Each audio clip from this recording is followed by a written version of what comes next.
Delhi NCR समेत पूरे उत्तर भारत में मौसम ने एक बार फिर से करवट ले ली है और पंजाब, हरियाणा, राजस्थान, उत्तर प्रदेश समेत देश के कई राज्यों में घने कोहरे ने लोगों को परेशान करना अब शुरू कर दिया है। मौसम विभाग के मुताबिक अगले कुछ दिनों में तापमान में और गिरावट आने के साथ ही कोहरा भी लोगों को परेशान करने वाला है। मौसम विभाग ने कड़ाके की ठंड के साथ ही कुछ दिन घने कोहरे की चेतावनी ऑलरेडी जारी कर दी है। वहीं गाजियाबाद की बात करें तो गाजियाबाद, नोएडा और अयोध्या में घने कोहरे के कारण स्कूलों के समय में बदलाव किया गया है।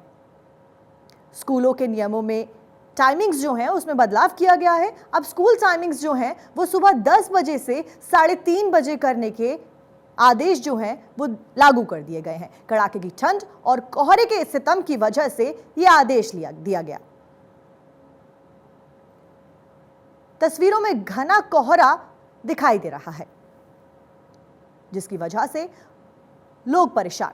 दिल्ली एनसीआर, उत्तर प्रदेश, पंजाब और हरियाणा की ये तस्वीरें, इन जिलों में ऑरेंज अलर्ट जो है वो जारी कर दिया गया है। लखनऊ, बाराबंकी, उन्नाव, कानपुर नगर, रायबरेली, अमेठी, सुल्तानपुर, गोंडा, बलरामपुर, श्रावस्ती, बहराइच, सीतापुर, हरदोई, फर्रुखाबाद, लखीमपुर खीरी, ये सारे वो इलाके हैं जहां पर अलर्ट जारी कर दिया गया है और कोहरे का जो सितम है वो जारी है। साथ ही बात करें प्रदूषण की तो प्रदूषण भी साथ में परेशान कर रहा है लोगों को। बरेली, रामपुर, अमरोहा, बिजनौर, मुजफ्फरनगर, मुरादाबाद, शामली, इन जिलों में येलो अलर्ट जारी कर दिया गया है। लखनऊ, उन्नाव, कानपुर नगर, कानपुर देहात, बाराबंकी, रायबरेली, अमेठी, अयोध्या, सुल्तानपुर, प्रतापगढ़, प्रयागराज, जौनपुर, संत रविदास नगर, वाराणसी, ये उत्तर प्रदेश के तमाम वो जिले हैं जहां पर लोग इस वक्त परेशानियों से जूझ रहे हैं कोहरे की।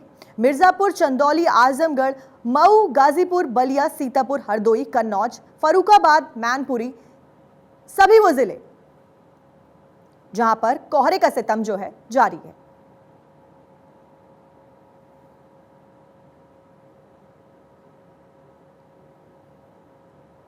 चलिए हम रुक करते हैं अपने उन रिपोर्टर्स का जो हमारे साथ जुड़े हुए हैं इस वक्त। पहले हम रुक करेंगे गणेश पाठक का जो कि दिल्ली से हमारे साथ जुड़े हुए हैं।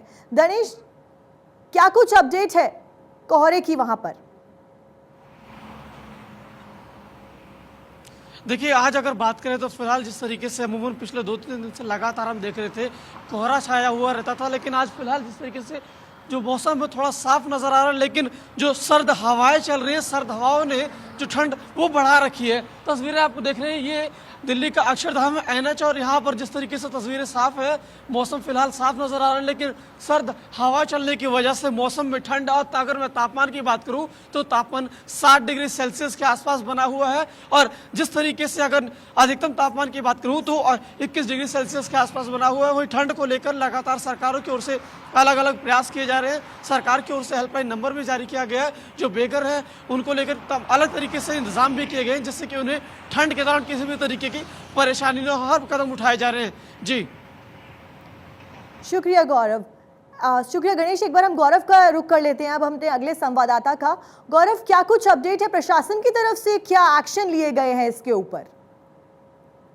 जी बिल्कुल, देखिए साक्षी, सबसे बड़ी चीज ये है जो बच्चे हैं उनका स्कूल सुबह 7 बजे से लगने शुरू हो जाते थे, जिसको जो बस संचालक हैं वो बच्चों को पिक करने के लिए सुबह 5 बजे से ही सड़क पे आ जाते थे और घने कोहरे की वजह से, विजिबिलिटी कम होने की वजह से और अंधेरा होने की वजह से कहीं ना कहीं हादसे होने के चांसेस ज्यादा बढ़ जाते थे, जिसको लेकर जिलाधिकारी ने निर्देश जारी किए हैं कि लगभग 9 बजे से स्कूल शुरू होंगे और 2 बजे तक स्कूल संचालित किए जाएंगे। और इस दौरान जो सुबह की जो बसेस की भागा दौड़ी थी, जो 5 बजे या 6 बजे जो बस संचालक घर से निकला करते थे, बच्चों को पिक किया करते थे, 7 बजे तक स्कूल पहुंचाया करते थे, अब वो थोड़ा सा देरी से निकलेंगे, जिससे कि सूरज निकल आएगा, विजिबिलिटी ज्यादा हो जाएगी, रोशनी हो जाएगी और अंधेरे में होने वाली या कोहरे की वजह से विजिबिलिटी कम जब हो जाती है तो उससे होने वाले खतरों से बचा जा सकता है। इसको लेकर एहतियात बरते गए, सभी स्कूलों को सख्ताई से निर्देश दिए गए हैं। जो स्कूल इस निर्देशन का पालन नहीं करेगा उनके खिलाफ भी दंडात्मक कार्रवाई करने की बात लगातार प्रशासन की तरफ से जारी की जा रही है। वहीं गौरव, शुक्रिया आपका, बने रहिए आप हमारे साथ। अब हम रुक कर लेते हैं लखनऊ का। लखनऊ से पीयूष राय हमारे साथ जुड़े हुए हैं। पीयूष, आप बताइए कि इस मौसम में जब प्रदूषण भी है और कोहरा भी है तो दर्शक जो है हमारे, जो बाहर रोज जिनको ट्रैवल करना होता है, वो अपने आप को कैसे सेफ रखे और क्या कुछ अपडेट है? लखनऊ में क्या परिस्थितियां इस वक्त प्रदूषण और कोहरे से रिलेटेड? देखिए, अभी आप मेरे पीछे देख सकते हैं, पूरी लंबी रोड जा रही है, तो आप बहुत थोड़ा दूर तक तो देख पाएँगे, लेकिन उसके बाद धीरे-धीरे विज़िबिलिटी कम हो जा रही है और वहाँ पे फिर धुंध बहुत तगड़ी आ जा रही है। लेकिन अगर आप वाहन से हैं, आपके पास लाइट वाहन इस्तेमाल करेंगी, तो कोई दिक्कत नहीं, उतनी दिक्कत है। आज मौसम तब भी बहुत क्लियर है पहले के मुकाबले। लेकिन अगर कंपेयर करें कि हमारे पास डाटा क्या आ रहा है, तो डाटा हमारे पास लखनऊ में जहाँ मैं खड़ा हूँ, वहाँ पे इतनी अच्छी स्थिति है कि वहाँ का डाटा 68 है AQI। लेकिन वही कुछ जगहों का तो 299 है, 144 है और 280 तक है। लेकिन यहाँ पे कंपेयर किया जाए पिछले कुछ दिनों के हिसाब से, यहाँ पे मौसम बहुत अच्छा है, लोग आराम से निकल रहे हैं और जहाँ-जहाँ पे पेड़ और आबादी बहुत घनी है, वहाँ पे थोड़ा कोहरा देखने को मिल रहा है, जैसा आप देख रही हैं। इस वक्त अभी से ठीक 15-20 मिनट पहले बहुत डेंसिटी थी, मतलब अंधेरा था, जिसके लिए मैंने गाड़ी की लाइट जला रही थी, यहाँ पे खड़े होने में बहुत दिक्कत हो रही थी। लेकिन अभी धीरे-धीरे मौसम छट रहा है, साफ हो रहा है, तो यहाँ का वातावरण तब भी बहुत अच्छा है बाकी जगहों के कंपैरिजन में। जी। चलिए अब एक बार हम मयंक का रुख फिर से कर लेते हैं। मयंक, देहरादून में क्या परिस्थितियां हैं? अक्सर ये कहा जाता है कि पहाड़ी इलाकों में जब बर्फबारी होती है तो उसका असर मैदानी इलाकों में दिखाई देता है, तो देहरादून से क्या कुछ अपडेट है आपके पास? देखिए साक्षी, अगर हम AQI लेवल की बात करें तो देहरादून में इस समय 70 के आसपास, यानी बहुत अच्छा है। और टेम्परेचर अभी जब मैं आपसे बात कर रहा हूँ तो 4 डिग्री के आसपास है। पारा जो है वो लगातार गिर रहा है। लेकिन हम दूसरी तरफ अगर विजिबिलिटी की बात करें तो मैं इस वक्त विधानसभा रोड पे हूँ और ये हमारे ठीक सामने बाएं तरफ विधानसभा है और ये विधानसभा का मुख्य मार्ग है। आप देखेंगे विजिबिलिटी की कहीं कोई दिक्कत नहीं है।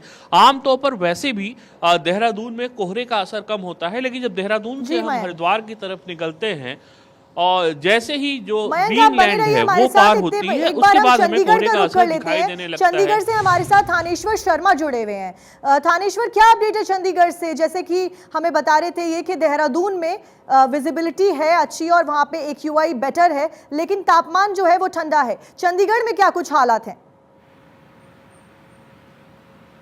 शशि, चंडीगढ़ में इसके एकदम विपरीत है। चंडीगढ़ में विजिबिलिटी ना के बराबर है। 10 मीटर की विजिबिलिटी भी बहुत मुश्किल से है। चारों तरफ बहुत ज्यादा धुंध छाई हुई है।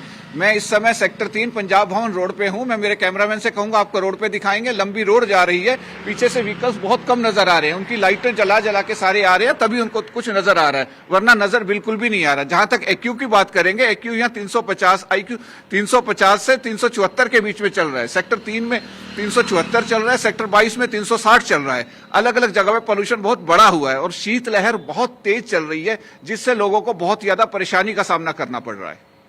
जी,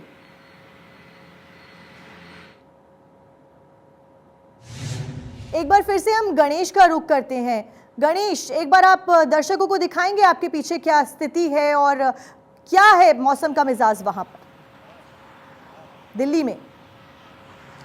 मैं अपना कैमरा से कपिल सोलंकी से रिक्वेस्ट करूंगा दिखाएं कि तस्वीरें किस तरीके से, ये फिलहाल जो आप तस्वीर देख रहे हैं NH है, एक्चुअली दिल्ली से मेरठ को जोड़ता रास्ता है। और तस्वीर देखिए किस तरीके से यहाँ पर जो फिलहाल की देखें, अगर पिछले दिनों की बात करें तो कोहरा था और गाड़ी चलाने में दिक्कत हो रही थी, लेकिन फिलहाल मौसम साफ है। लेकिन जो सर्द हवाएं चल रही है उससे ठंड है। और तापमान की अगर बात करूँ तो न्यूनतम तापमान 60 डिग्री सेल्सियस और अधिकतम तापमान 21 डिग्री सेल्सियस के आसपास है। वही अगर दिल्ली में प्रदूषण की स्थिति की अगर मैं बात करूं तो प्रदूषण हमेशा यहाँ दिल्ली में चिंताजनक स्थिति बनी रहती है।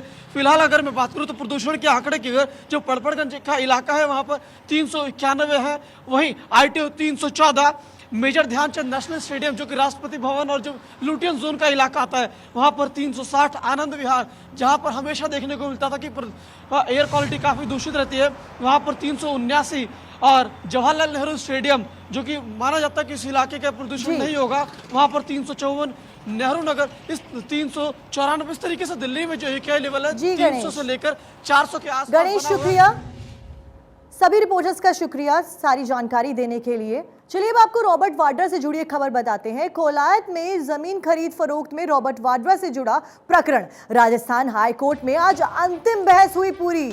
हाई कोर्ट ने फैसला रखा है सुरक्षित। रॉबर्ट वाड्रा और उनकी मां मरीन वाड्रा से जुड़ा है ये मामला, जिसकी साझेदारी वाली स्काईलाइट हॉस्पिटैलिटी LLP कंपनी की याचिका पर बहस अब पूरी हो चुकी है। गुरुवार तक फैसले को सुरक्षित अब जो है वो रख लिया गया है। जस्टिस डॉक्टर पुष्पेंद्र सिंह भाटी की एकल पीठ में सुनवाई ये पूरी हो चुकी है अब, जिसका फैसला सुरक्षित रख लिया गया है। वरिष्ठ अधिवक्ता KTS तुलसी ने वाड्रा की ओर से पैरवी की थी। Additional solicitor general Rajdeepak Rastogi, उनके सहयोगी सीनियर काउंसलिंग भानु प्रकाश बोहरा ने ईडी की ओर से रखा पक्ष। गुरुवार तक के लिए फैसले को इस वक्त सुरक्षित रख लिया गया है।